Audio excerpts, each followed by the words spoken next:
In this lesson, we'll look at trapezoids and kites and their properties. An isosceles trapezoid has two sides of the same length. A trapezoid has only one pair of parallel sides.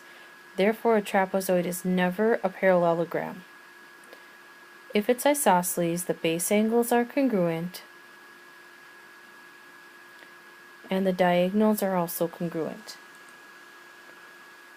The midsegment in any trapezoid is parallel to the bases and 1/2 the sum of the lengths of the bases. So as you can see, we're going to add the two sides together and then take half. In a kite, two properties we have are the diagonals are perpendicular.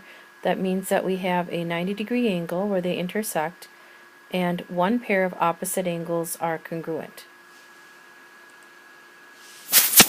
In our first example, we're going to show that it's a trapezoid and decide whether it is isosceles trapezoid. To show it's a trapezoid, we have to show we have one pair of parallel sides. Parallel means we're going to have the same slope.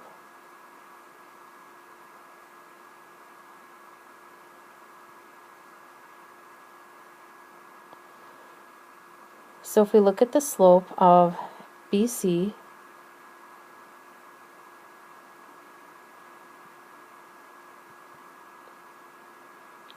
again, we're going to just use rise over run, so be up 1 and to the left 3. So our slope would be a negative 1/3. For line AD, again, we'll find the slope.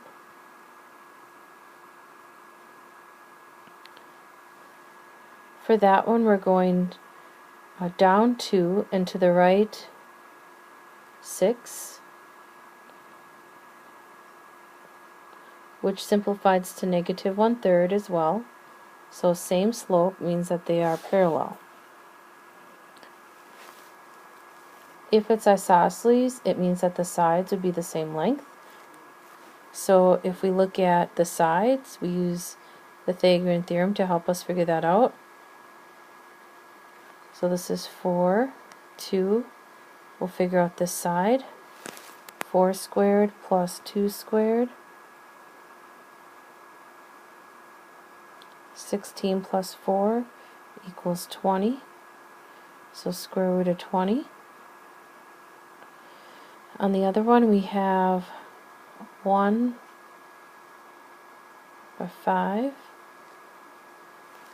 So 5 squared plus 1 squared equals 26. Square root of 26. They are not equal, so it's not isosceles.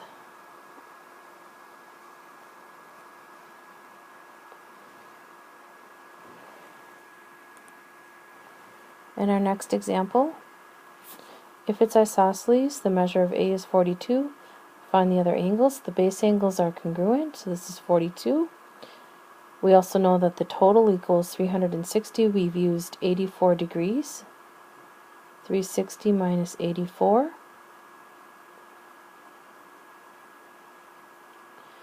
is 276.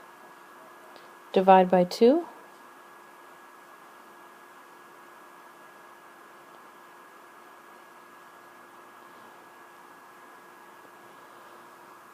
So 138 degrees for each of the other two angles. Those base angles are also congruent.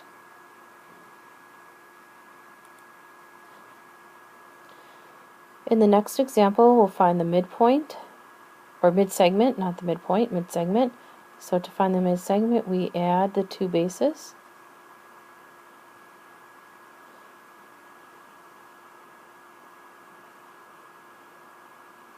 And divide by 2. So that'd be 16.2 for the midsegment.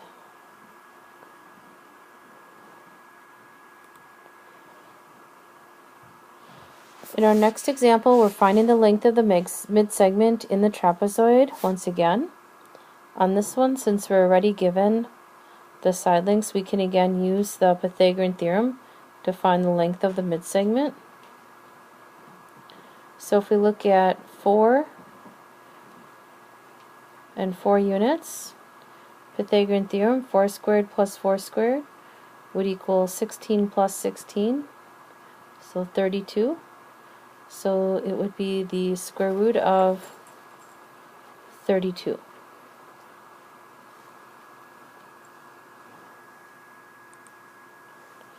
Example 5, find the measure of angle C in the kite. We know there's 360 degrees in every quadrilateral.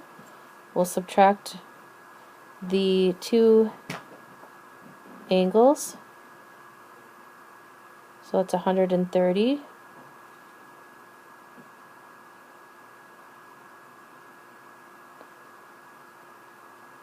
We have 230 degrees left. These are congruent angles, so divide that into 2. So we have 115 degrees for each of the other two angles left.